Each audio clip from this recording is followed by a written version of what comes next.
It is 2:31, so I'm going to go ahead and start. Thank you so much for being here. Good afternoon. You cannot hear me? Is it? I can hold it like this. You can now use this one. Okay, let me use this one for now. Is this better? Perfect. So thank you so much for coming. Welcome to the last panel of the conference. And my name is Anna Mikulska. I'm a fellow at the FBRI.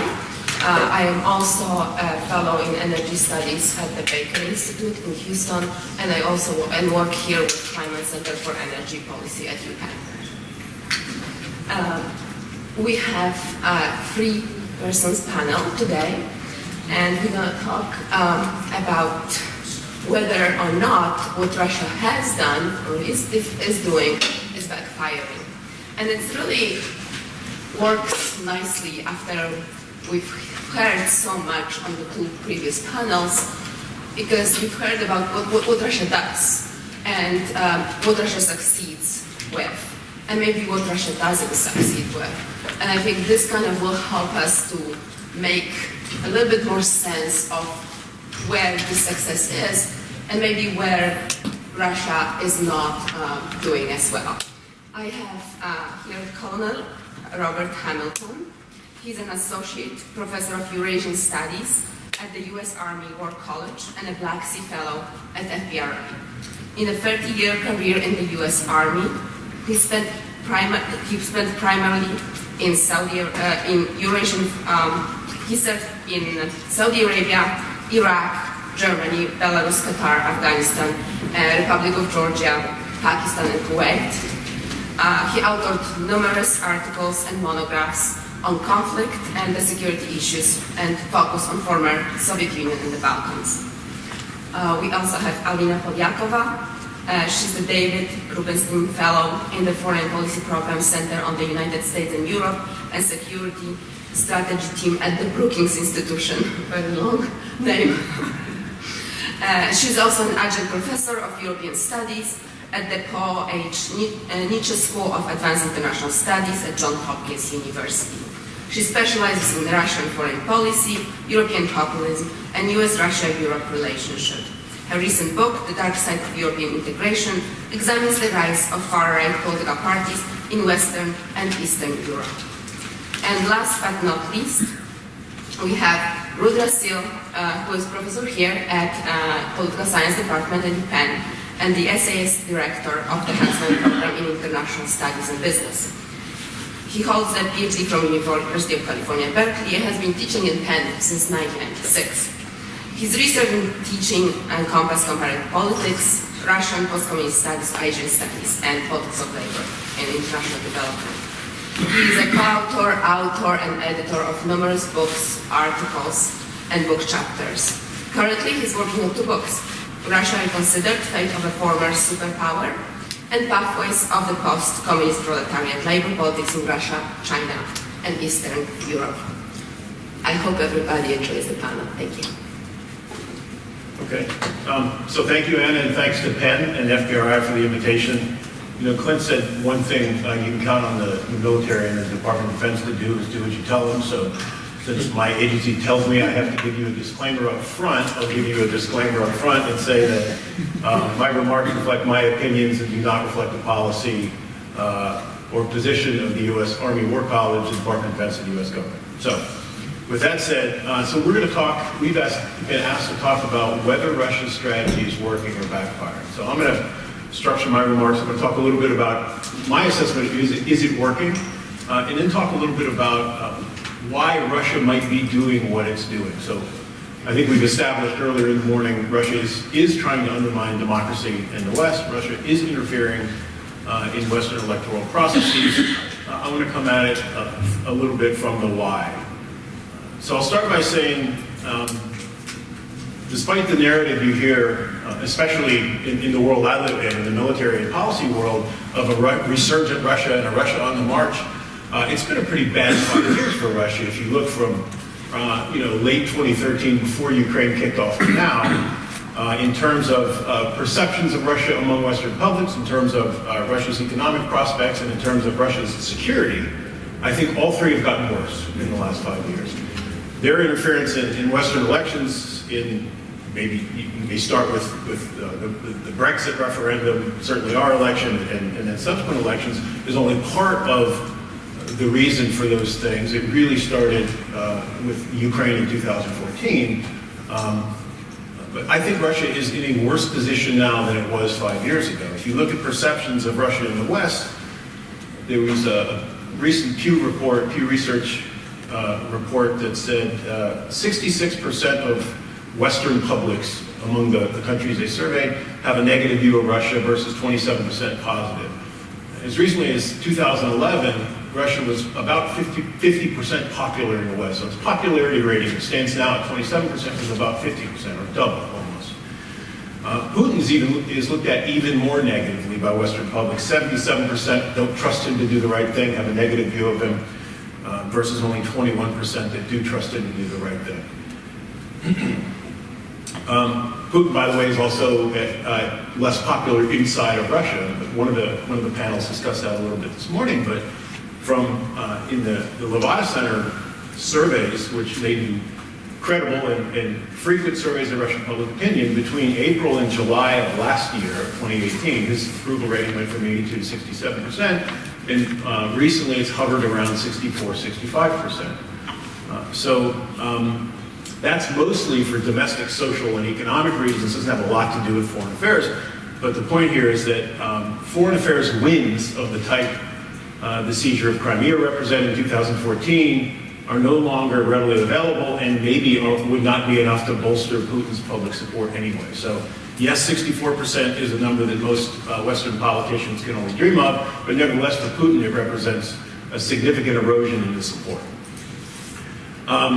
Moving to the economy, the combined effect of Western sanctions, the fall in the oil price, and a really unreformed Russian economy that struggles to attract Western foreign direct investment weigh on Russia's economic prospects very heavily. If you look at growth in the Russian economy between 2008 and 2017, it averaged about 1.2%. Russia had tipped into recession by late 2013 before the Western sanctions over Ukraine took effect. And then the recent arrest of U.S. investor Michael Calvi in Russia, which I think is it was reported, and it continues to be reported, but I think we may underestimate the extent to which that is a shock to the Western foreign direct investment community and really puts a damper on Russia being able to attract the foreign direct investment from the West that it really desperately needs to keep its economy afloat. And then moving to security. I would argue Russia is less secure now than it was in the 1990s, which is, in the current narrative, the Putin narrative. The 90s was a time when Russia was on its knees, was prostrate before the West. The truth is, in the 90s, the West alternated between ignoring Russia, engaging it over the Balkans, trying to assist it in a lot of ways. But the West was not concerned about military confrontation with Russia at all. And in a way that it is now. So while Russia's military is stronger now than it was in the 1990s, I think that's inarguable. It confronts a NATO that sees Russia as an adversary, and in response to Russia's intervention in Ukraine in 2014, NATO has now deployed 4,000 troops, not many troops, and that doesn't represent an offensive military threat to Russia, but 4,000 troops. The important part is from 22 NATO countries to the Baltics and Poland. So, the entry of the Baltics, the Baltic republics of Lithuania, Latvia, and Estonia into NATO in 2004 didn't change the military balance between Russia and NATO in any appreciable sense, because the Baltic militaries by themselves were fairly insignificant in terms when compared to Russia's. And there was no thought inside of NATO of moving NATO troops from outside of the Baltics into the Baltics until 2014. And so Russia now confronts, in the same way that in Berlin in the Cold War, right, you had German, French, you had French, UK, and US brigades that weren't enough to threaten the DDR and probably wouldn't have been enough to defend Berlin for very long, but if the Soviets and the East Germans attacked Berlin, they knew immediately they're in a war with the US, the UK, and France. Now, in the Baltics, they're in a war with potentially 22 NATO nations in a way that they would not have been prior to 2014. NATO has also taken a much larger interest, I think, in the security of Georgia and Ukraine, and is interested now in a way that it wasn't before in helping them defend themselves and defend their own territory. Our previous efforts in Georgia and Ukraine were purely focused on helping them develop deployable military capability they could send to Iraq or Afghanistan, and we were always very careful not to do anything that would be seen as provocative to Russia. In other words, no training of armor, no training of air defense, no training of artillery, no training of attack aircraft and aviation. We would only train and equip things that we needed in Iraq and Afghanistan. That has changed. The U.S. has sold Javelin anti-tank missiles to both Georgia and Ukraine. France is preparing to sell anti-aircraft weapons to Georgia. So these are things that Russia could still, if it needed to, deal with Georgia and Ukraine. Georgia fairly quickly, and Ukraine would be a more difficult, a heavier lift, a more difficult task, but Russia would win both of those wars, but now they will win them at much higher cost to themselves. So I would argue that in the security perspective as well, Russia is worse off now than it was prior to 2014, 2016, when it intervened in Ukraine and then began intervening in Western countries. And now, kind of my counterintuitive conclusion is, despite that, Russia's moves are popular in Russia and are seen as justified by certainly the Russian government and probably, I think, most of the Russian people. It's interesting that the same Pew surveys in the same period where you see the perception of Russia among Western publics start to decline, Russians' perceptions of themselves and their country at the exact same time ticked up. And so you had this inverse kind of relationship where in the West there was a lot more skepticism and negativity about Russia, but Russians were prouder of their country than they had been in the previous several years. And this, of course, revolves right around the seizure of Crimea, but it extends into 2015 and 2016 as well. And I think this reflected the view in Russia that the West could no longer ignore Russia, but instead had to reckon with Russia in the Middle East, in Syria, in Eastern Europe, and at home among Western publics. And I think the reason it's popular, and I think the reason it's seen as justified is many people in Russia, especially in the government, see Russian efforts as defensive, not a new form of Russian aggression against the West. So there's, one of the panels this morning mentioned the Gerasimov Doctrine. And again, where I teach, we talk about the Gerasimov Doctrine a lot.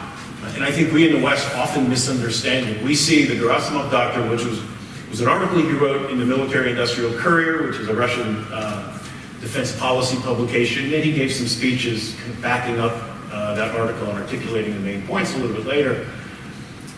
We see it as a declaration of hybrid war against the West. And I think we see it inaccurately that way. I think what it really was a rallying cry to get the Russian defense establishment and maybe the rest of the government to take seriously the fact that the West had been waging a hybrid war against Russia for years, using our favorite tool, the color revolution. Right? We talked a little bit about color revolutions this morning,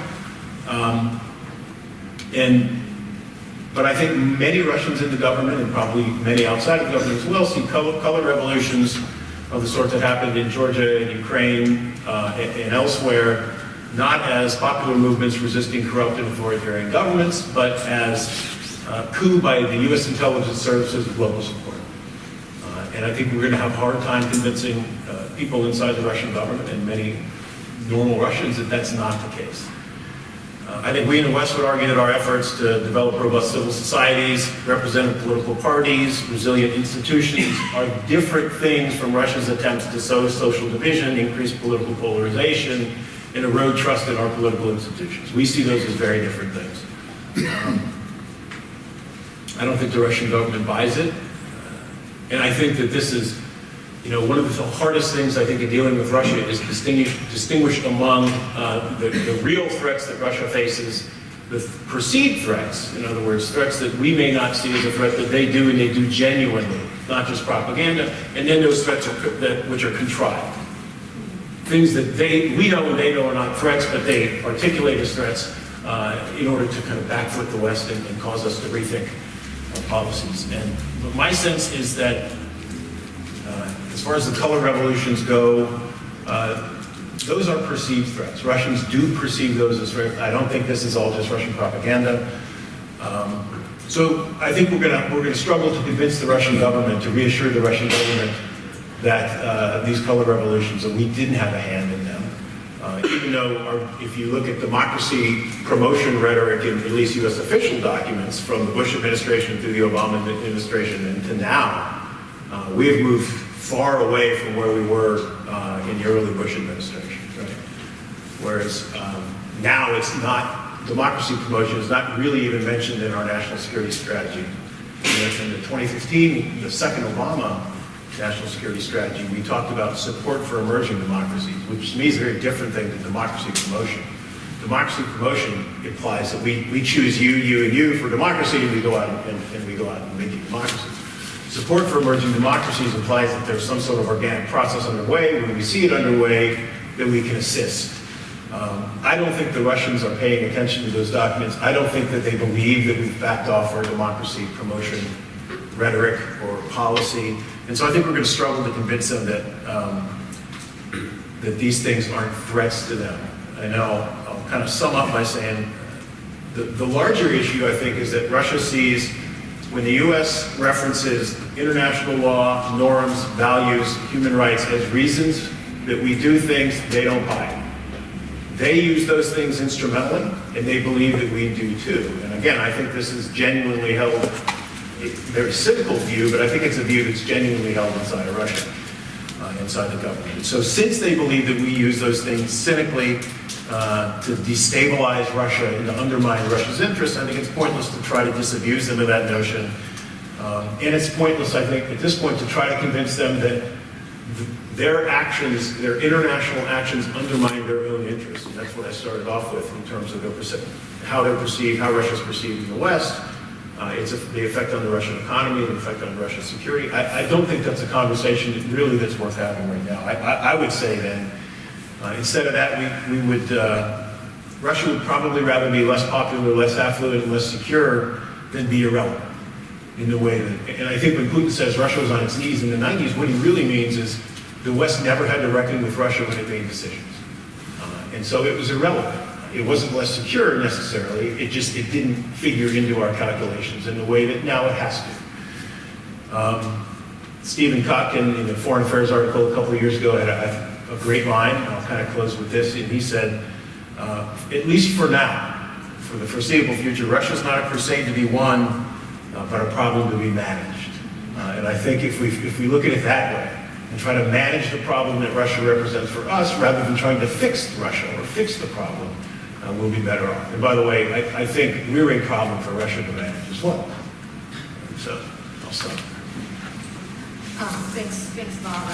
Thanks for some feedback here. Thank you to you and PRI for hosting this conference. I was joking with some colleagues earlier that these are always the great gathering of the Russian nerds. And as a result, we really get into the nuances and we don't stick to the 30,000 foot question. Is this still? Can you switch yours off? I think yours is on. Yep. Is this better? Okay, we'll see if this works. Okay. And initially we talked about this panel. I thought I was going to provide a counter to Bob, but in fact, you took some of my talking points straight out of my mouth. However, I think another way of framing the question we're asked to address here is Putin winning, right? Is Russia's economy is the size of Spain's? No offense to Spain, but it's not a hugely influential global power these days. How has a country this size managed to enter the global stage again and even challenge, according to our own national security documents, U.S. power across the world? So isn't this the very definition of winning from the Kremlin's perspective? think on the whole, I generally agree with what you said, Bob, that the big answer is no, right? But I think it's much more nuanced than that, obviously. And I want to kind of dissect some of the ways in which we talk about success in foreign policy from the point of view of Moscow, and then point out some failures as well. But in every single of these instances, really a mixed bag. And in some ways, this is what Moscow has become so savvy at, as we were talking earlier. Savvy at accepting sort of subpar equilibriums when it comes to its foreign policy, and adapting to that in quite savvy ways. So let's look at what we could say have been Putin's foreign policy successes, and that will be part of his legacy whenever he leaves office. I would say there are two. First is China and Russia's pivot to China. And the second is the Middle East and Russia's intervention in Syria. So let's look at the Russia-China relationship. We've seen growing cooperation, military, economic, and political between Russia and China in the last few years. China is now Russia's largest single trade partner, which is significant. We saw the Vostok exercise, the military exercise, where for the first time Chinese military took part and trained together with Russian military. These were significant from a military cooperation perspective. And Xi himself has said that Putin is his best friend, and they've had many photo ops together, doing all kinds of things like drinking vodka and making pinli. We talked to someone about some of this yesterday, Brookings, so if somebody was there, I'm sorry I've been hearing this again. And the reality is that U.S. policy towards China today, the trade war that we have with China, is of course pushing the two closer and closer together. So I won't quite call it an alliance, but there's certainly a cooperation that has been accelerating in all these different spheres over the last few periods. And of course, from the Russian point of view, this has been a huge success, because at the end of the day, China is the great challenger to U.S. power. I think there's clear understanding within the Kremlin that Russia will never rival China. It will never rival the United States. But certainly Russia and China together present a potential challenge to the entire model of the liberal Western international order and the institutions that it's engendered over the last decades. So that's been a great thing for Russia. However, if we look at the asymmetries in the Russian-China relationship, it's very clear that Russia will forever remain a junior partner in that relationship. And that's not an easy pill for Russia with its history of being an aspirational power, as Steve Plotkin also says in that article, a country that for centuries has sought to be a great power, but has never really truly, except for a few instances in the imperial period, had the capacity to fulfill that kind of aspiration. And by hitching itself as being sort of the Robin to China's Batman, Russia really has to take the backseat and will not be able to drive the Chinese relationship. And that's, I think, going to become increasingly more and more painful, and will cause increasingly more and more tensions between the two.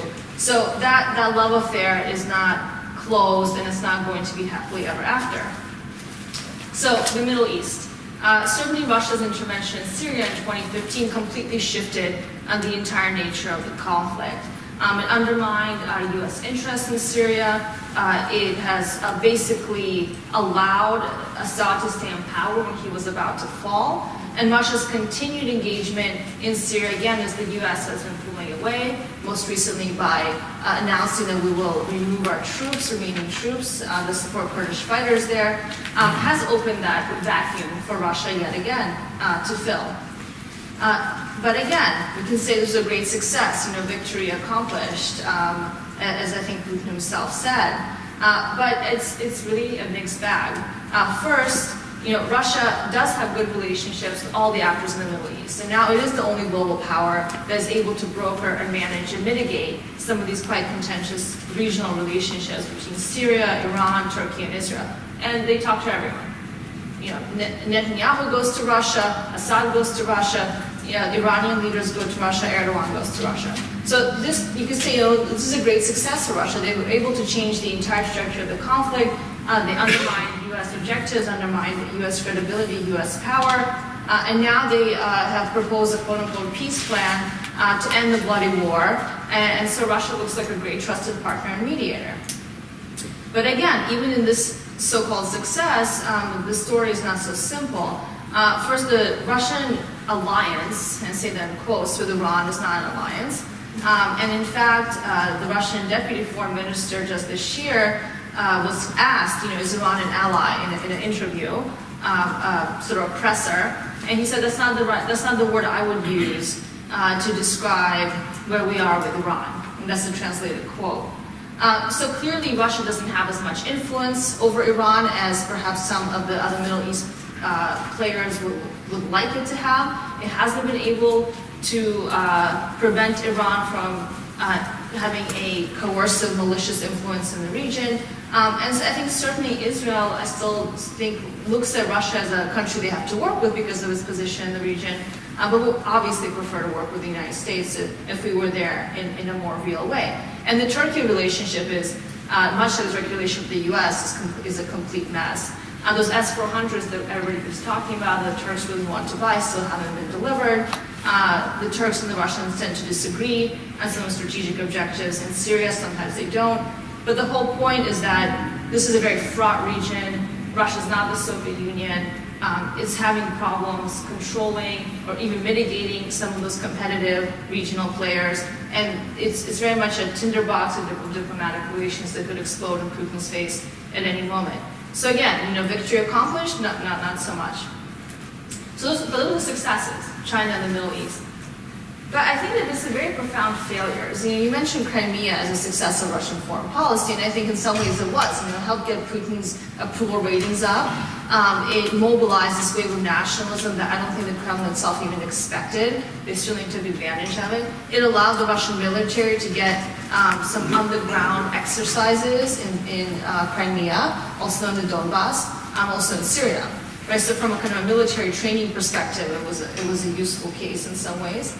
And of course, again, it exposed the weakness of the Western alliance to be able to respond in an assertive way to Russia's annexation of a territory that is on the European landmass. So now Ukraine is in a position where, from the Russian perspective, it's not that bad, right? It's not a country that's aligned with Russia strategically anymore, but it's certainly a country that can no longer join NATO and the EU because of the ongoing conflict in the Donbass and the contestation over that land. However, this keeping Ukraine in the gray zone was not the initial strategy or objective of the Kremlin. Again, this is a second-tier outcome that they weren't looking for.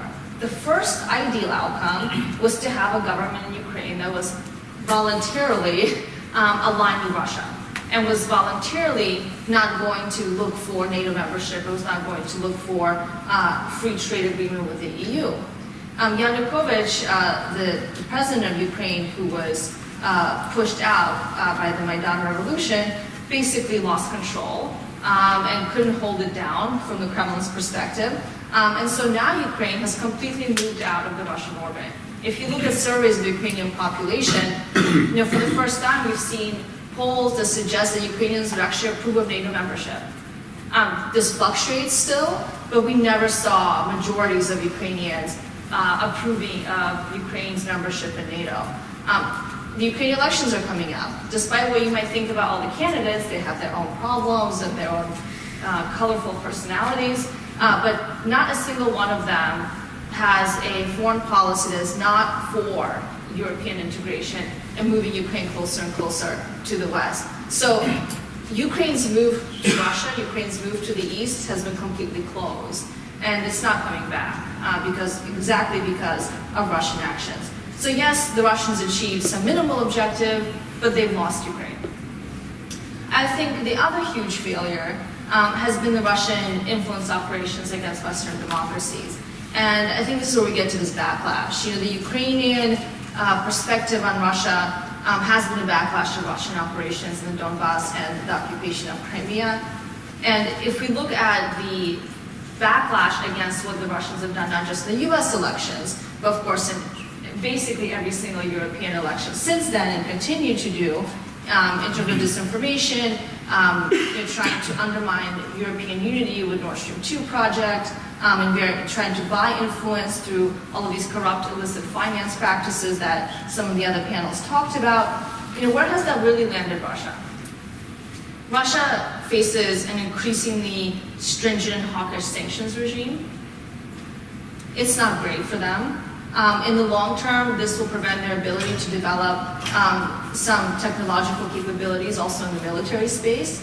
In the short term, they've worked around it. In the long term, this will start to sting. It would also start to sting from a financial perspective as Russian banks start to get more desperate for cash that they can't get from Western institutions. Oh, and by the way, our great Chinese friends are not actually stepping in with billions and billions of dollars in new foreign direct investments. They're not, because Russia is a risk from a Chinese perspective and nobody wants to invest there. And I think the Calvi example is also probably not scared of just Western investors, it's probably scared of some Chinese investors as well. Russia is increasingly more isolated. Russia doesn't have alliances. It has partnerships of convenience. There's much more attention now on Russian intelligence operations in a way that we sort of ignored in the past. There's much more attention on Russian illicit financing and money laundering, which we didn't have in the past. This is making Russian intelligence operations much more difficult. I'll give you one example of the profound shift we've seen in the Western approach to Russia. If you remember, in 2006, a former Russian intelligence officer named Litvinenko was poisoned with a radioactive substance called polonium. And 10 years later, the British government published a report attributing this to the Russian Federation, the Russian intelligence services. But there was no reaction. There were no sanctions. There was no transatlantic response of any kind. Then look at 2018, where we had the Skripal attempted poisoning attempt with the chemical agent, again attributed to Russia. And the difference in response is profound. You have the expulsion of Russian diplomats from across Europe and the United States. You have a kind of facilitation of the sanctions regime being much more unified in a way that it wasn't prior to Skripal. And you have very clear declarations of attribution to Russian forces for the Skripal attempted murders.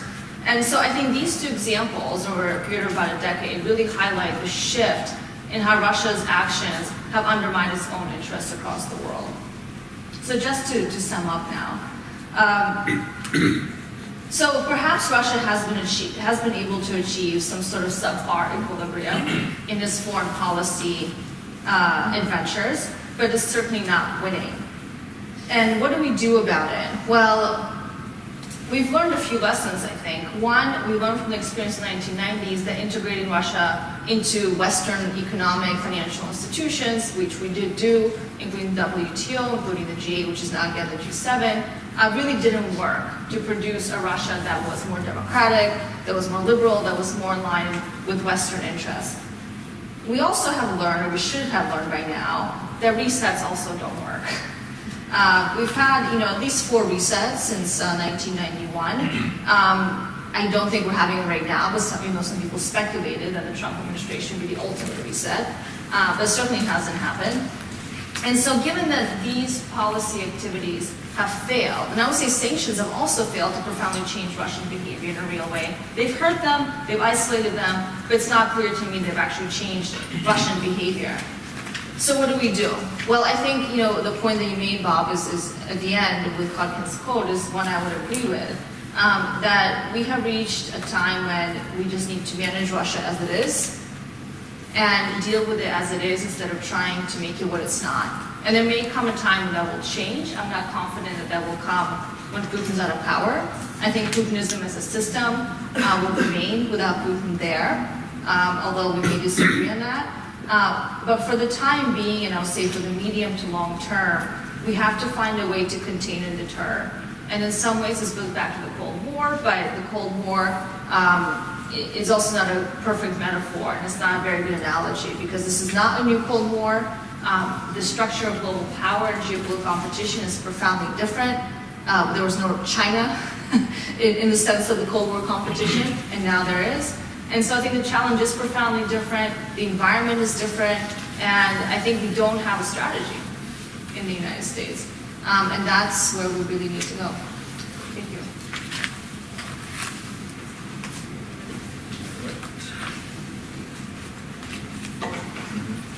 All right, so it's fallen to me to try to maybe get a bit of a long array view, or at least I've given myself that mandate, sort of zoom out a little bit in time and space and try to get at the question of, is Russia's strategy backfiring from in thinking about it in terms of 20, 30 years down the line in a post-Putin, post-Trump universe that most of us can only dream of. What can we look forward to in 2050, let's say? And also let's try to think about this outside of the context of the US-Russia relationship, which has dominated most of the conversations appropriately for most of the panels. But my view is sort of shaped a little bit by my personal biography. I got interested in the Soviet Union and Russia, partly in high school, partly in California, partly during the Reagan era and the high end of the Cold War before Gorbachev came along, but also before that.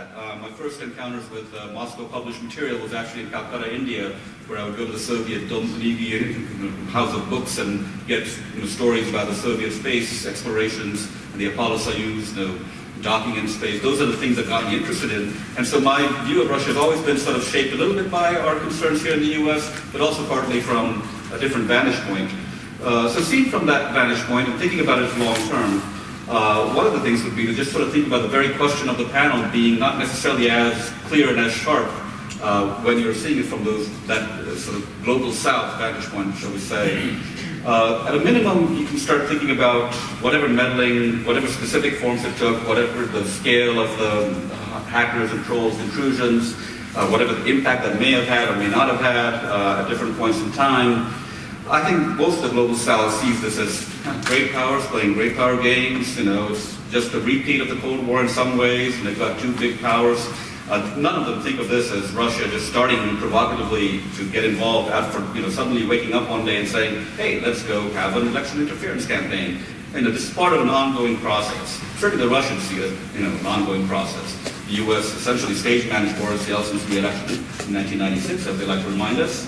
But beyond that, there have been NGOs that have been acting as agents. There have been all kinds of ways in which the Russians imagine that there's a U.S. involvement, and that imagination is not just the Russians. From a global south point of view, where you've got these post-colonial nation states that also worry about sovereignty, that are also concerned about the weight of Western influence, the Russian perspective doesn't seem all that crazy. It's seen in reactive terms. And so Putin's image might be 77% negative in the West, but you go to India and other democracy, the world's largest democracy, Putin is looked at as a pretty cool guy. Whether or not you like Modi or whether you like the Congress Party in India, both sides actually see Putin as someone they can work with, Putin as someone they can trust. The image is very different viewed from the global south. So with that in mind, I think it's very clear something happened in 2016, and that thing was designed to create more sort of positive externalities, positive images of Russia in the West. And in that sense, that effort has backfired. There's no question about it. I totally agree with what Bob and Melina have already laid out. This was an attempt, whatever the specific strategy may have been, whatever the tactics may have been constructed to do, whatever the goals may have been, the idea was that this would lead to a more secure, more positive, more respected, more influential Russia vis-a-vis the West, and that has clearly not happened. Everything has gone in the opposite direction. So in that sense, I totally agree. This is a clear backfiring. Oligarchs, banks, other Kremlin allies are under personal sanctions. Nord Stream 2 would have been a done deal if you thought about it 10 years ago, 5 years ago even, but it's not now. You have a government in Kiev that is never going to be close to Moscow, if it is, it's going to be another several generations down the line. And you have an Orthodox church that is split in the middle of all of this, with autocephaly granted to the Ukrainian church. That's a huge thing. We haven't even mentioned it. That's a huge consequence from an existential kind of point of view. And the median Western citizens' attitude, as Bob pointed out, most negative it's been in a long, long time. So, in a very simple, straightforward way, right now, what Russia was trying to achieve in the West by getting involved in the elections, clearly that has backfired in a very clear way. So what am I going to add to that? I think if we think long term, the world is changing rapidly. You're talking about cyber warfare. Cyber warfare to me is just one point in time. Other things are coming. Even cyber warfare is going to keep going on. it's sort of like, we're entering the nuclear age in the late 50s and early 60s. The Cuban Missile Crisis is going to hit us. You're going to have to figure out how to deal with arms control and détente. We're sort of in that position in a new technological era. We've got to figure things out for the long term and not just figure out how we're going to respond to this particular election interference or another one that might come in 2 years. And so there are all these big shifts going on. And I think that suggests that we have to think about this with a longer global view. And I think in that global view, Russia has to make a lot of structural adjustments if it's going to have any kind of improvement in its geopolitical standing. And those shifts needed a push. So in a way, the downturn with the relationship with the West has created a sort of set of constraints, pressures, hard budget constraints, the lack of access to Western banks. All of those things are actually pushing things that I would view as necessary in the long run. They now have impetus to kind of take place on a much quicker pace. So one is the foreign policy alignments. I think Alina mentioned the relationship with China and the Putin-Xi friendship, and I totally agree. A lot of this is tactical, and a lot of this is based on short-term considerations. But they are laying the ground for work for long-term complementarities. After Xi, after Putin, Russia and China will still need to be cooperative with each other if they want their own goals met. Why am I saying that? It's because the West is going to become progressively less significant as a locus of people, population, and economic activity. We're sort of thinking about a Russia that has always had its eyes since Peter the Great on Europe and on the West. And that West was the center of economic activity. That was where the Industrial Revolution happened. That's where the sovereign state was born out of the Westphalian Treaty. But now, when we look ahead, that the West used to account for 80% of the world's economy. It is now under 50% and it's heading towards 35%. The West used to be a more significant place for population. It's going to be less than 10% of the world's population in 2050. It is not where the action is going to be. The action is going to be in China, in India, in the other parts of the global south. And in those areas, I think what is happening right now is the first time in 200 years, not even in the last 20 years, but in 200 years, 300 years, we're seeing a Russia that is beginning to look elsewhere more seriously, not just as part of the Cold War proxy games going on in the Third World, but in a more serious long-term way. And in this context, when Xi and Modi and Putin meet on the sidelines of G20, what's the signal they're sending? The G7 is one type of body, and okay, Russia's been kicked out of the G8. But the G20, and actually G20 minus G7, the G13 is really where the game is.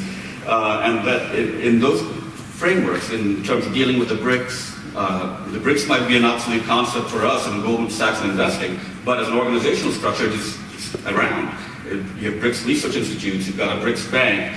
I don't know how big of a difference it'll make, but sending out a signal to the rest of the world as well, again, mostly to the global south, that there are non-Western ways of sort of organizing economic cooperation. So when you think about the way in China and in India are kind of sort of triangulating, you're starting to hear phrases like trilateral cooperation that you would have never heard 20 years ago just because of India's problematic relationship with China. So this is being made possible by the fact that both India and China, what is that now, 2.7 billion people right now, about to be 3 billion people soon. We're talking about a large chunk of people in India and China who are all growing, driving cars, needing energy. The thirst for energy in India and China is going to keep going. The thirst for energy in Africa is just beginning to build. So when you think about all these areas, the complementarities that we're talking about, maybe the Russians even don't see this, maybe Putin doesn't see it, but I think I see it, which is that if you really zoom back, these tactical moves are actually setting the stage for maybe a longer-term program of cooperation. So let me switch to the second element of that, which is sort of building on the energy aspect of this. Europe has plateaued in terms of energy demand. It's going to continue to have some, it's going to fluctuate a little bit, but overall, this is not the place where huge demand is going to grow. Maybe the US will move into that market, maybe it'll create more competition for Russia, maybe Nord Stream 2 will not get completed, but in the next several decades, energy growth will happen globally, and most of it will come from the global south. Most of it will come from India, China, and various African countries. That's where the manufacturing sectors are growing. That's where industrialization is taking off. That's where you're going to see the thirst for energy continuing. So barring some radical cheap technological revolution that replaces fossil fuels, oil and gas exports to these areas are going to be the future. And Russia has always known this. They have just never had a reason to push things along. They could sort of sit back and wait. one of the biggest examples of this is this 30-year, $400 billion deal signed between Russia and China a couple of years ago for the delivery of 38 billion cubic meters of gas for the next 30 years. Yes, China kind of comes out ahead in that deal because, thank you for pointing that out, because the pricing that China wanted was what Russia was balking at. But I think they were balking at it kind of in a silly way, being short-term, thinking about maximizing the leverage they thought they had over China. So the pressure with the West, the crisis with the West, has kind of gotten them off that short-term thinking and focus on just, let's lock in this 30-year deal, lock in this market share, lock in this deal that is going to guarantee. And the prices that the Chinese are paying are still close to what the Europeans are paying. And we know that the longer term, there's going to be a lot of price volatility. So I think what we've seen is this crisis has helped Russia sort of force them into a more pragmatic position of sort of accepting a lower price point and just lock in this deal, which I think is going to have all kinds of cementing effects. So it's not the usual Russia and China are just tactically cooperating to deal with the U.S. Maybe they're doing that now, but in signing this deal, they've kind of committed themselves to a longer-term perspective. And this is the area where I think Russia may not worry so much about being a junior partner. Its per capita GDP is higher. The gap between its per capita GDP and China's per capita GDP in dollar terms is growing. And the energy dependence, I think, is just going to be getting bigger over time. And China is aware of it. China can count on its various efforts in Africa to kind of take care of this problem. This pipeline that they're investing in, the LNG terminals they're investing in, is a sign that they too have long-term needs here.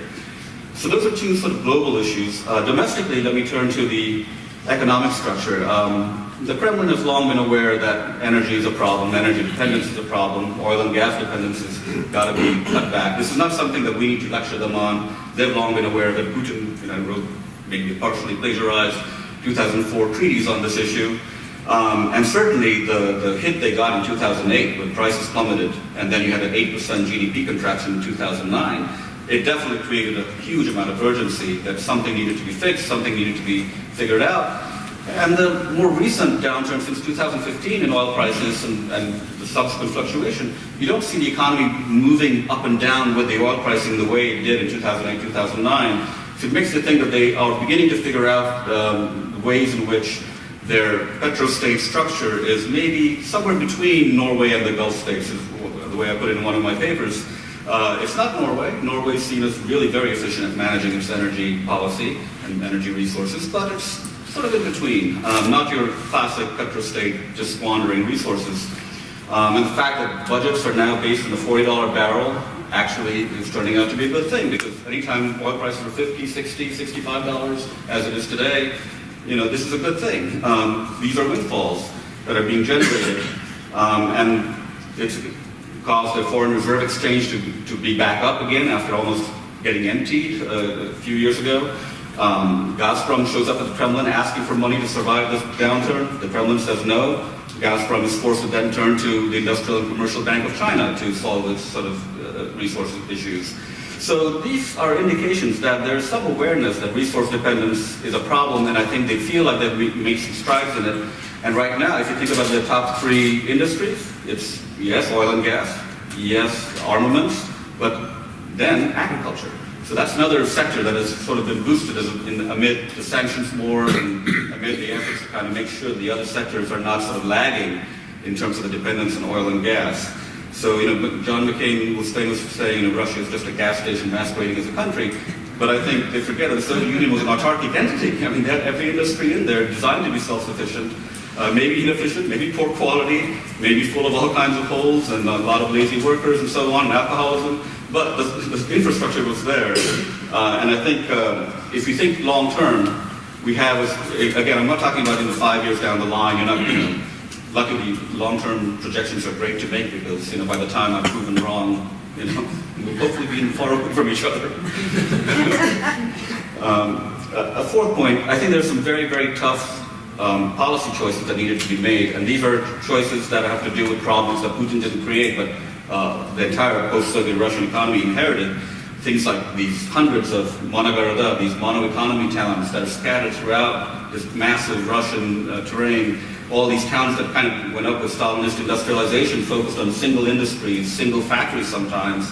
those are all scattered and people are living there, and there's all these things that have to be done to kind of make sure that over the long term this is not going to be a problem. But under these present conditions of tough budget constraints, I think you're beginning to see a lot more focused attempt at coming up with a long-term strategy for dealing with this.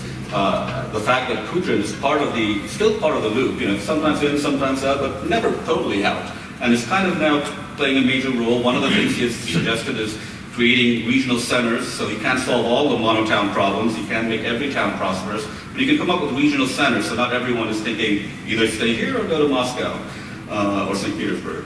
So you're beginning to see some thoughtful figuring out about long-term needs that are very structural in orientation. Same with housing expansion, same with investments in research and education that has been boosted the last few years. And I would even say the pension reforms, which is the single most reason for the drop in Putin's popularity, was calculated. I mean, you think Putin was surprised that his popularity went down after he announced the pension reforms? Not at all. In fact, what I would say is that the Western sort of conflict footing, this notion that we're at war with the West, or the West is trying to get us, helps him boost his popularity to an 80%, 83% point after Crimea, and then he can drop. This happened with the monetization of benefits in 2005. This happened with the unified social tax and the labor code in 2001. These were all hard, pro-capitalist, pro-World Bank types of reforms, things that any international financial institution would say a responsible government should do. He's actually doing it. So I would say that this would have been hard to do if things were just la-di-da-di-da and he was entering the 2018 term with only 50 or 60% popularity. So the sort of conflict footing has created an environment where he's able to sort of use the competition with the West to boost his popularity and then use up some of it to push through these very tough, very unpopular policy choices. And finally, I think the conflict footing with the West is one other big macro kind of consequence, which is better understood if we think about the Soviet Union after World War II. The entire Soviet economic model was predicated on Marx having it right by the end of history. Marx having it right that the Industrial Revolution is the last big, large-scale economic, technological transformation that's ever going to happen. And so everything, that was going on in the 1970s and globally in terms of technology, they were paying attention to, but they didn't think of it as a game changer. They didn't see the electronics revolution coming. They didn't see the information technology revolution coming. These were not revolutions. These were just par for the course, random observations for them. And so the structure of the economy never really kind of got used to the idea that it's got to be a constant innovation struggle. In the post-Soviet period, you have much more information about what's going on in different parts of the world, whether it's the US or China or South Korea or Japan. There's just a lot more information about what new technological innovations are being invested in various countries. This is not an economy that is predicated on the Industrial Revolution being the end of history and factories being the last type of model that you need to build. And that's why even though it's, whether or not it's sufficient, things like the Skolkovo project and the other efforts to try to push artificial intelligence, nanotechnology, this is not a regime that is sitting tight and thinking, oh, well, we've mostly solved the problems catching up now, we have developed socialism. So, yeah, sure, the Japanese are coming up with, the auto industry and things are happening, but suddenly Gorbachev wakes up and says, we're in crisis. That is not going to happen, I think, in sort of this environment. And in part, it's because the fact that you're seeing that the conflict with the West and the possibility of sanctions, the possibility of banks drying up funds, makes it necessary to take on some of these structural adjustments that may not have any positive consequences for immediate power, but I think if you fast forward to 2050, you have a large country with massive natural resources, with per capita GDP that is going to continue to stay at least where it is, if not grow, and even if it's growing at 2%, I mean, that's going to take care of a lot of issues. So I think down the line, it's not going to catch up to the West doing any of that, but it's going to stay on top of the rest, and I think the relationship with the rest is getting progressively more deepened. Even if it is being done for tactical reasons right now, it is setting the stage, I think, for a longer-term reorientation. For the first time, I would say, since Peter the Great. So, I'm not saying the capital is going to be moved to Volgograd or something, but, we're basically looking at maybe at least setting up the conditions for relationships that 30, 40 years down the line are going to be with the places where the vast majority of the world lives and the vast majority of economic activity is taking place.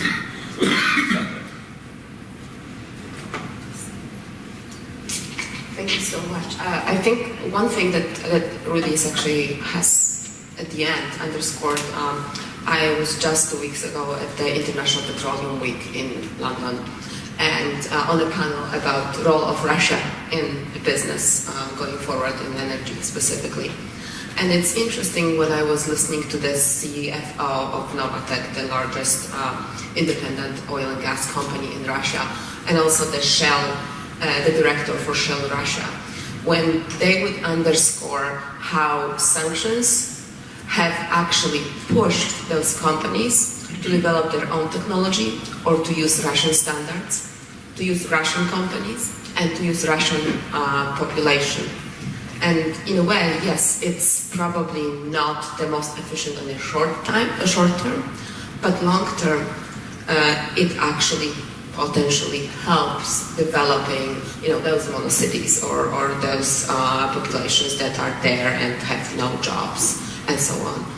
So it kind of goes back to, pretty much all of our speakers were referring to the fact that even though Russia has its different goals or the ideal situation, ideal outcomes are different than what Russia receives, Russia is able to kind of make the most of what they get. And to me, part of it is because Russian, Putin mostly, doesn't have to run for elections. And that kind of goes back to the fact that Russia can do a lot of things to the West that West cannot do to Russia, including in cyberspace. When politicians get elected, the first incentive or the first motivation of a politician is not necessarily policy, it's being re-elected. And that's where West is having trouble. So one thing is, thinking about, well, what can we do for Russia or Russian leaders to be responsive or responsible to their public in a way that we are, and it doesn't have to be through election, but how can we affect them in a way that the population is not as happy with Putin and so on. And sanctions have failed to do that because that's from the outside. That's the attack on Russia and so on. So I think that there is a lot to it in a way that we could think of how to affect or how to have a negative effect on Russian actions or Russian revanchism through things like geoeconomics, where we work with our allies, not necessarily to affect Russia directly, but to limit its impact or limit its economic profits, and in a way impacting economy, impacting popularity of Putin or whatever leader comes next.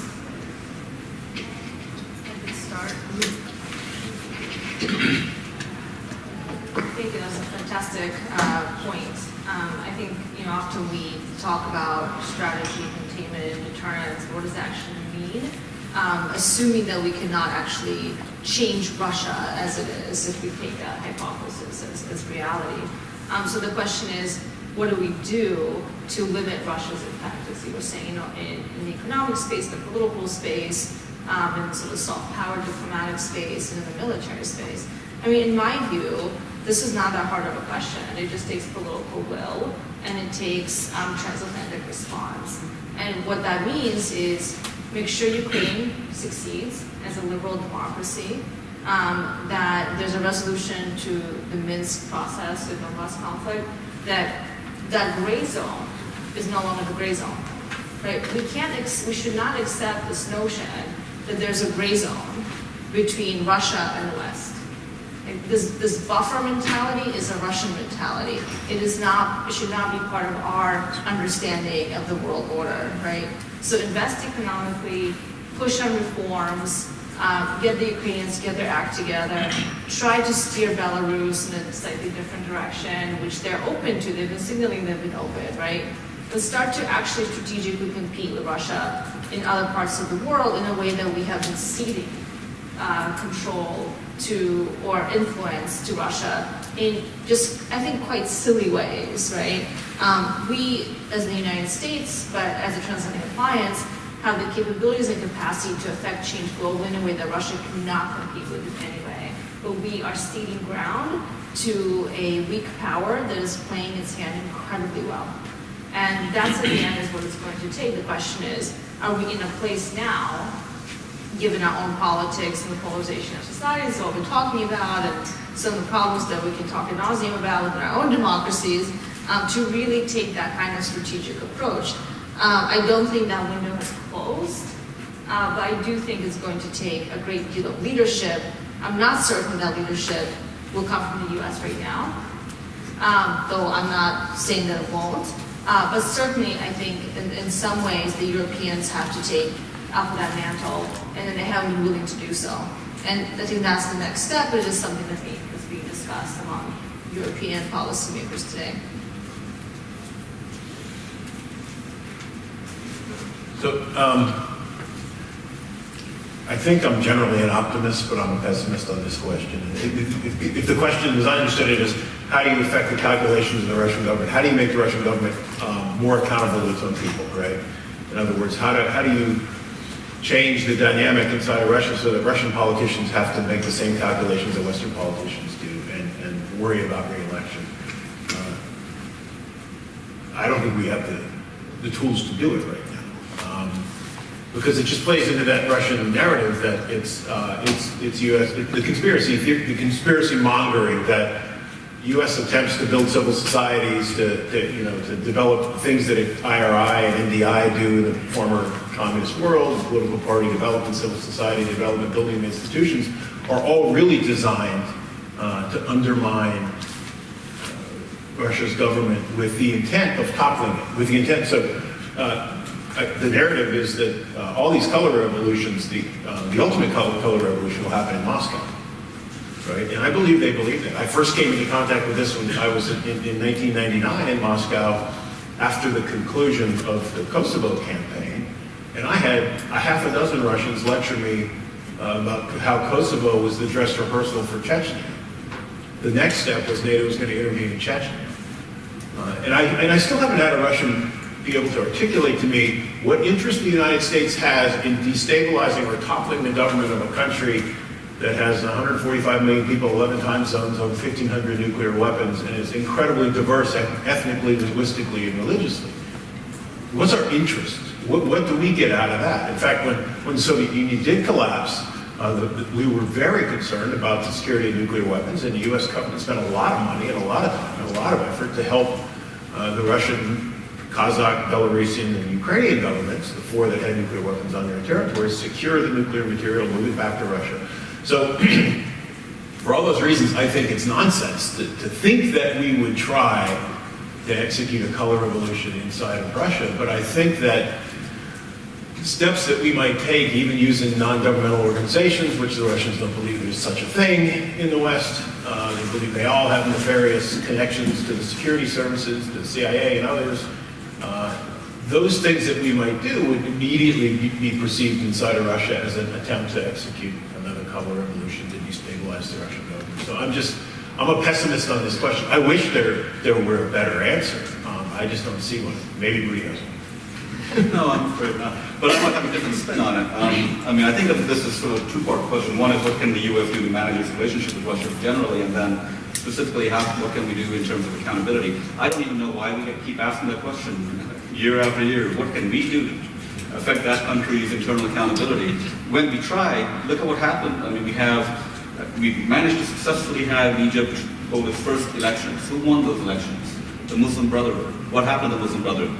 Hundreds of them have been executed or are awaiting mass trial for mass executions. And we have a government back in power that is essentially the military government. These efforts, or you get a civil war that lasts for 8 years and kills 300,000 people. These are not success stories of intervention. And I think one of the things we have to maybe be a little bit more patient about what kind of change is effective, whether or not we necessarily need to go at the heart of a regime and transform it, or whether or not you can wait for patient incremental changes. I don't think, I mean, we have this notion that an authoritarian government is not responsive to its population, and of course it doesn't have the pressure of elections, but it does have the pressure of polling. The Chinese actually take their popular reactions very seriously. When there is an issue with health insurance and more people are taking to the streets, they react to that. They come up with a new policy for managing their health insurance scheme as state enterprises are being dismantled. And I think the same is true of Putin. I think Putin follows polls, not only in the US, but actually his own polls as well. And yes, there's some effect of the propaganda campaigns to state-managed media for sure. But there's also a desire to know exactly what's going on, what are various people saying, with the idea that you do need to come up with some sort of reaction to that. And I don't see this as a government that is sitting around being unresponsive. I think there's an attempt to kind of stay ahead of problems. So I think by pushing for color revolution, by pushing for regime change, all you're doing is creating a narrative that for the majority of the world, I think, would look like interference at a grand scale, much grander than anything we were attributing to the Russians. So I think I worry that this notion of sovereignty, which is at the heart of the international system that we created out of the Westphalian Treaty, that notion is important to a lot of countries, especially non-Western countries. And I think attempts to sort of signal that we are going to help you figure out how to best run your own country tends to sort of have a negative reaction. And sometimes when we do succeed, we immediately find out that we have elected the wrong people. You get Putin out of power. There's no guarantee that the next person who's going to be president is Navalny or anyone we want to work with. It may very well be someone more ultranationalist, less pragmatic, more likely to be more in terms of, actually like Navalny, yeah. We think of Navalny as liberal, so he is in his image, but he is not. So, find me a leader who has more than 2% popularity rating who we would actually see as someone we want to work with. So I think that brings me to the bigger question. If we do have to work with a Putin or Putin-type person over the next 20 years, someone who's not Boris Yeltsin and will pretty much take our cues on everything, how do we figure that out? I think one of the biggest grand things we need to do is come up with an image for Russia that is not 1990s Russia and that is not the Soviet Union. Because those seem to be the two tropes that we're kind of stuck with, right? Either it's Yeltsin cooperating, allowing things to happen in Kosovo, following the diktats of Jeffrey Sachs and running shock therapy and so on, and whom we helped re-elect in 1996 when things are not quite, what kind of accountability are you going to get from that? But either we have that 1990s image in mind, or if we don't get that, and we see a Russia sort of going its own way, being assertive, we immediately go back to Soviet Union 2.0, Cold War, new Cold War. We need an image of an adversary that is neither an ideological opponent that is sworn to our destruction, nor a reliable partner and friend. And that means coming up with the type of strategy we've gradually, slowly built towards China without talking about overthrowing the Chinese Communist Party. Right? We don't talk about that. This is a country that has capital punishment and executes thousands of people. Russia does not have capital punishment. There are little things like that that we don't even pay attention to, and yet our respect for the Chinese government seems to be far greater. And I think the best thing we can do is maybe not treat the Russian government with respect in that term, but sort of take away the existential threat that I think they perceive. It might just be perception, but it is there. And that perception is not just in Russia, it's in many other countries, which I can just share from a different global south perspective again. But I think that reassurance might actually lead to more creative, more flexible arrangements, including what I hope for will be a cyber treaty that is on the scale of détente and arms control, because I think we're like at that post-Cuban Missile Crisis stage where we're dealing with things that none of us have fully under control. We can start a fire on the St. Petersburg internet grid, but we don't know what 5 years later what that's going to do down the line. So we are in a situation where we need to manage our relationship with an adversary at a time of high-speed technological change that is going to involve more and more actors. And the sooner we come up with the ways to sort of deal with these actors on their own terms, and also recognize the need for sort of multilateral treaties, not just how do we protect ourselves NATO style, but how do we get détente going in this type of environment. So it's the idea of falling back into the Cold War trope. So.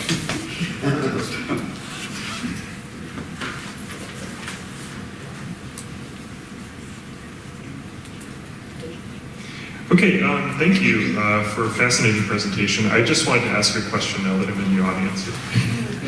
I want to ask you about, I found it very interesting listening to what you were saying about, how Russia might be perceived in the global south, and also the perception of how Russia's economic future could be more connected with the global south in 2050 or something like that, and therefore sort of in some type of alliance perhaps with China or India about, sort of resisting what they see as Western globalization or whatever.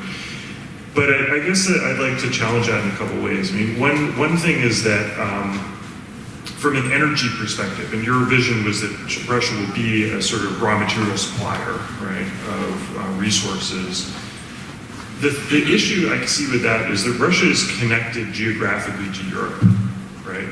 And it has all these pipelines that go to Europe, and the stuff that it sells goes through those pipelines, right?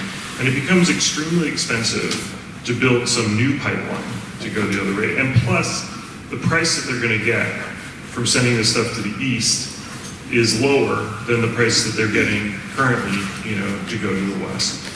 So what is that as an alternative, really, right? Plus, on the other side of that, you also have in the global south a lot of energy suppliers, right, and a lot of potential growth in energy. So you have Iran, which eventually is going to come online. Qatar right now has the ability to send as much gas as anybody wants to anywhere in the world. So why is that, a fantastic feature for Russia? And why is remaining a kind of natural resource power really such a great idea for them? Isn't that just going to put them in the position where they become, instead of being relatively dependent on the West, they're now dependent on China and dependent on India. And in fact, you mentioned that they're still high enough and 2% growth is good enough. Well, I don't know if it is really, because in fact, China's GDP per capita is caught up with Russia to a considerable extent. It's almost equal now. I think Russia is around 11,000 and China's up about, and China's up about 8,000 and is rapidly catching up. And probably soon India will eventually catch up with them on this kind of trajectory where they have very, when you have these countries with very high growth rates. So won't Russia then become sort of dependent, instead of dependent on the West, unhappily dependent on these dynamically growing Eastern economies? And the second issue I see with that, and I think I don't mean to attack, these perspectives. I think it was very challenging in thinking it through. But I think and I appreciate that, but I think the other issue is that, the West also has these same alternatives, right? So the West doesn't need to, the West doesn't need to stay in its current alliance structure either, right? And all the Western countries have the ability to, if they wished, to ally with China, for instance, right? Or ally with India, right? So I'm not sure where that really puts Russia. It seems to have, put Russia still in a position where it's still a relatively weak, dependent, kind of economy that wants to do more than it actually can do. So I'll just leave it at that.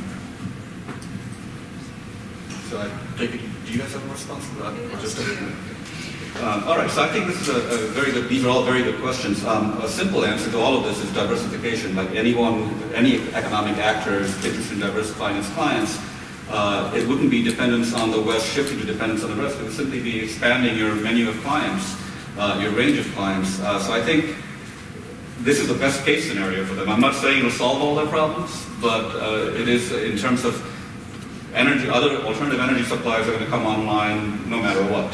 Other forms of energy are going to be discovered no matter what. Those things are going to happen regardless of what Russia can or cannot do. What it can do is diversify its energy relationships and lock things in for the long term so that they can actually sort of continue to leverage that. So, and that is what they have done with China, that is what they're about to do with India, and the pipelines are being built, and they're being, so the geography part also matters because Russia is not far away. It can actually do overland pipes into China, and you're probably much better. I think you should probably comment on this point. And they're actually looking for a way into India as well, and they're building the liquid natural gas terminal on the Far East so that they can start shipping more regularly, and China is actually investing in that. They're already doing this. So I think the geography actually makes it possible for Russia, because it's situated between the West and Asia, to be able to kind of go both ways. And so I think, I'm not saying this will solve all their problems and make sure that they're going to be guaranteed, but this is their best case scenario for the long term, is to make sure that they have a bunch of clients and pipelines going in different directions, and that process. I think they were always going to do that. It was just that there was no rush to do it. And the crisis, I think, increased that. The West can ally with India and China, certainly. But the West that can ally with the current China and the current India is also a West that can probably get along with Russia, too. If you think about the way in which the trade wars have evolved and the way sort of we've got a Hindu fundamentalist party in power right now. If we can deal with leaders like that, representing philosophies like that, representing ideologies like that, we should be also able to deal with Russia. So I would hope that a West that starts making a more diversified view of the world in general and build these relationships is also going to have a more flexible orientation towards how to build relationships, even with Russia. So I think we're just waiting for a sort of getting past that post, getting past this really ugly turn of events that's happened in the last 5 years. But we have to remember, take those 5 years out and go a little bit further back. It wasn't really all that bad. Early 2000s, Russia is the BRICS, is one of the BRICS. We've got Putin visiting. The only world leader visited George Bush's home in Maine is Putin. There was a time when he wasn't evil KGB thug out to destroy us, and something happened along the way. It's almost like we should make a movie. Something funny happened on the way to Ukraine. There is a EU report on that really tells a story a little bit different than they just invaded Georgia.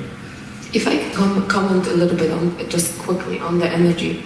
Russia is building pipelines, but Russia has diminished considerably its geopolitical influence in energy.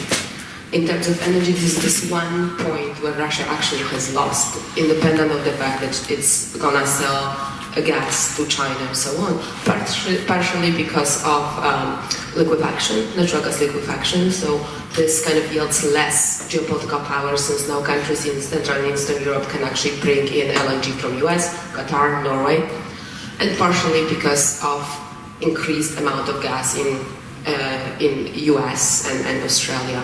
So I actually see that energy spectrum where Russia, and we wrote an article about that, like make Russia a normal gas supplier once again, because that's when it won't have the geopolitical power and influence that it has had, and that's pretty much what you want Russia to not to have.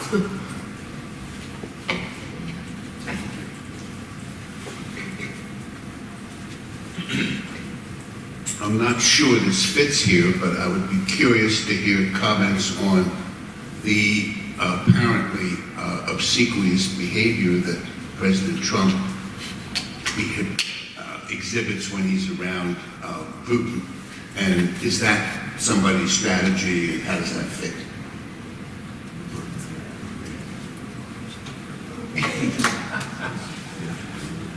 Do you want to read that disclaimer? Right, I was just thinking of disclaimer.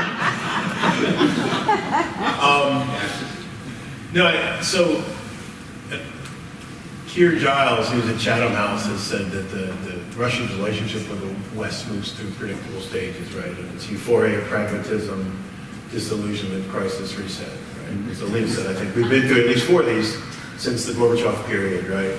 We reset with Gorbachev, we reset with Yeltsin, Bush and Putin reset after 9/11, Obama and Medvedev reset after Georgia in early 2009.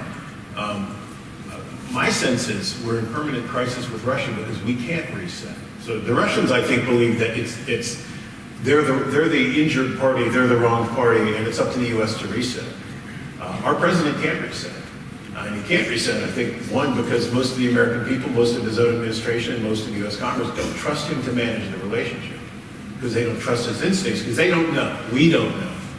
I mean, I'm in the executive branch. We don't know what his connection to Russia is. We may know at some point, but my sense is that a lot of people inside the national security community, inside the Congress, don't trust President Trump to manage the relationship in the way, so he's not delegating the authority. It sounds strange to say delegate authority to the president, but he's an agent, right? The principal is the American people, or in some respects the Congress. In the way that President Obama, President Bush, previous presidents had that authority, I don't think he does. I think his instincts would be to reset, for whatever reason, but partially because that's been the pattern and that's where we are now, and most people think the relationship needs to be on some sort of more solid footing than it is. I think he's constraining them. He can't do it. And I think that's largely due to his own doing, his own rhetoric. And some of the things he said and done around Putin and the press conference in Helsinki and all these other things. So I say I'm an optimist, and all I say is awful things. Pessimistic things. Yeah, but this also goes back to the,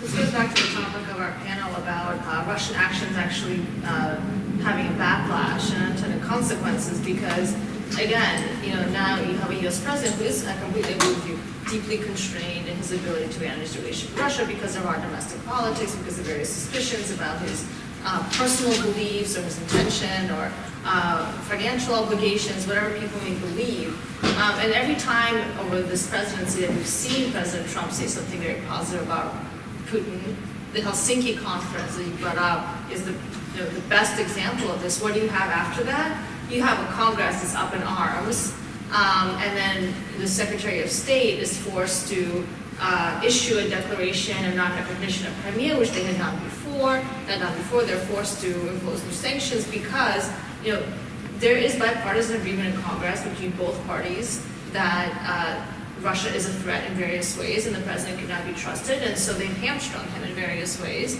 and have forced the administration to do things they may have not wanted to do. We don't know, it's a counterfactual, but certainly Congress has tried to drive the policy on Russia in a way that it's not doing in various other foreign policy arenas. Just a quick follow-up on that. I mean, there's a couple of things where you see Trump... Use the microphone. Oh, sorry. I'll get this down soon.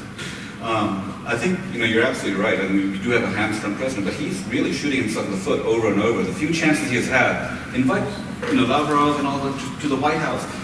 Do a press conference. You've got Bill Clinton and Boris Yeltsin getting it on chummy in front of the American cameras. Imagine what that would have done for Trump instead of having this closed, secretive meeting where only the Russian press is allowed. That just sets flags up. And even if you look at the Helsinki video footage, it's amazing. Even Putin looks like he's grimacing at Trump. What the hell are you doing, dude? I mean, that's the impression on his face, where Trump is like going after the FBI, going after all his meetings, talking about how we all screwed up and we the Americans screwed up. I mean, how do you expect anyone to back you in terms of the, even when Gorbachev went out to start, mending fences with the West, I mean, he needed to get some sort of backing first, start creating a Politburo that would support him, have Shevardnadze on his side. This guy goes off and just, to the extent that I would have supported sort of a reconnecting, I think Hillary Clinton would have actually delivered more because she would have been trusted to negotiate in a more systematic way. So I would like to come back to the stated topic of this panel, which I thought was about Russia's undermining democracy in the West. Of course, the geopolitics, all the geopolitical issues that have most of your comments and the energy issues that your comments have focused on are relevant to whether Russia is gaining or losing in the overall balance.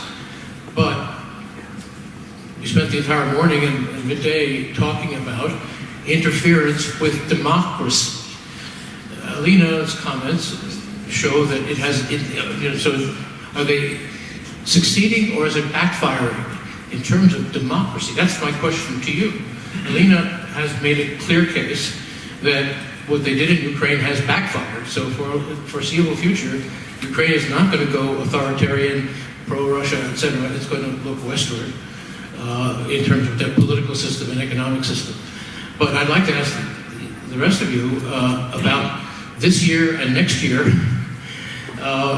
In my view, there has been severe damage to democracy. We heard Professor Jameson talk about a direct attack, war on our most central political institutions. I would like to ask your opinions about that. Has it backfired only in Ukraine? Or is it backfired everywhere? My feeling is that democracy, and I addressed this initially to Alina, because I know she studied the other political systems in Europe, Western Europe and Eastern Europe. My impression is that Russians have succeeded very substantially in weakening democracy, both in the United States and in many countries in Europe, East and West. I'd appreciate your comments. thank you for that question. Phil, could you put the microphone on? Is it on? Okay. Not hear you. We'll figure this out eventually. The only panel having problems with our mics. Maybe it's just the end of the day. This weakness, this is the Russians. So in terms of whether the specific Russian activities have undermined democracies, I think we should be more nuanced in how we think about that question. We're talking about specific democratic institutions, checks and balances, for example, electoral processes, and at the core of the democratic process. Are we talking about something a bit more, say, fuzzy, but still absolutely central, which is feelings of trust between people and their leaders, between the people and those democratic institutions? And those are two different things. I think to answer the first question, no, I don't think the Russian activities have substantially hurt the brick and mortar of democracies, right? The institutions. We still have checks and balances. The reason the president is constrained is because we have checks and balances. And certainly in European countries, none of that has actually shifted in a real way. And you could look at places like Hungary and Poland, where we have seen democratic backsliding, but that has everything to do with domestic reasons and nothing to do with Russian interference.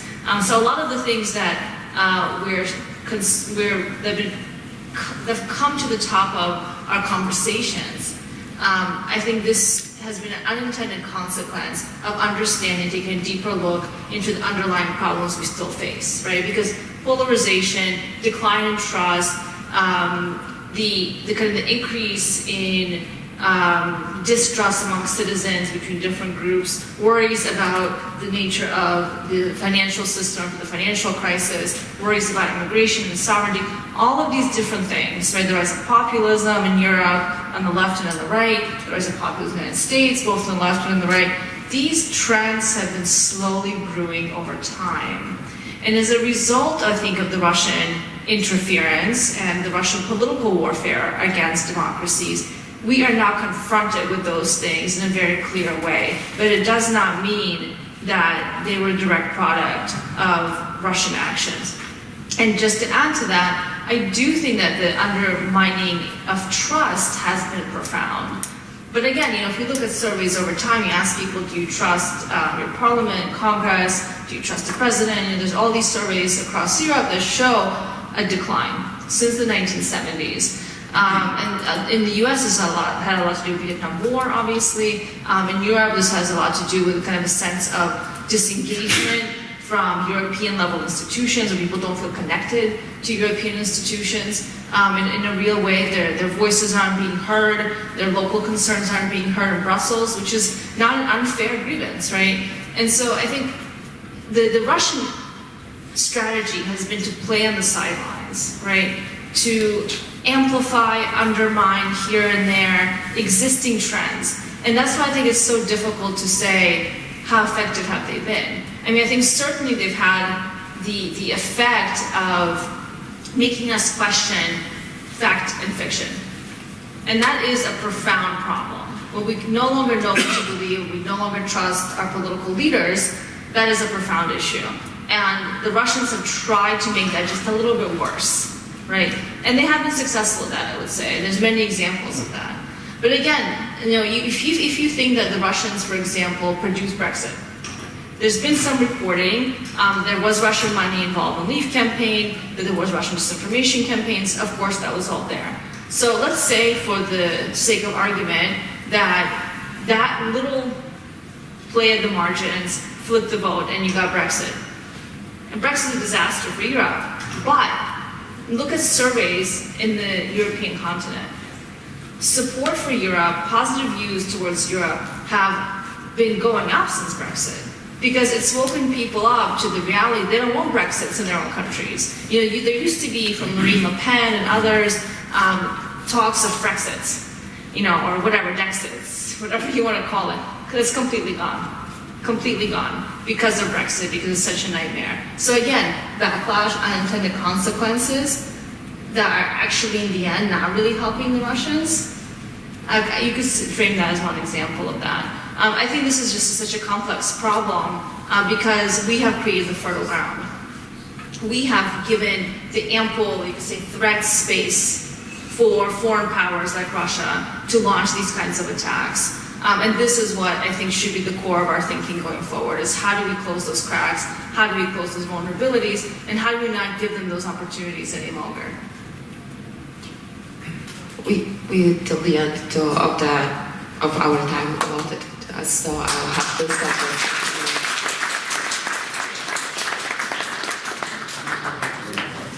Yeah, we're going to go straight into the final panel. Sorry, we're going to go straight into the final panel. It's towards the end of the day, so we don't want to tax anybody too much on the other end. We're going to have a panel now that's going to be relatively shorter than the others, just wrapping up and talking about some conclusions.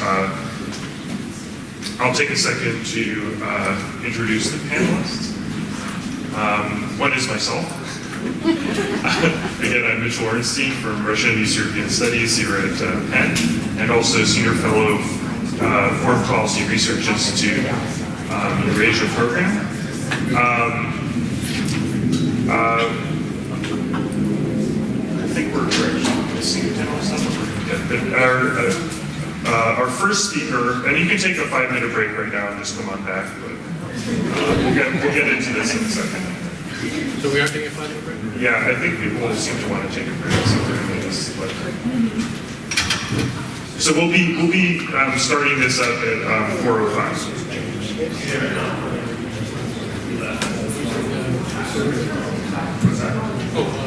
Claire is the third, but she hasn't been here. No, yeah, that's true. She's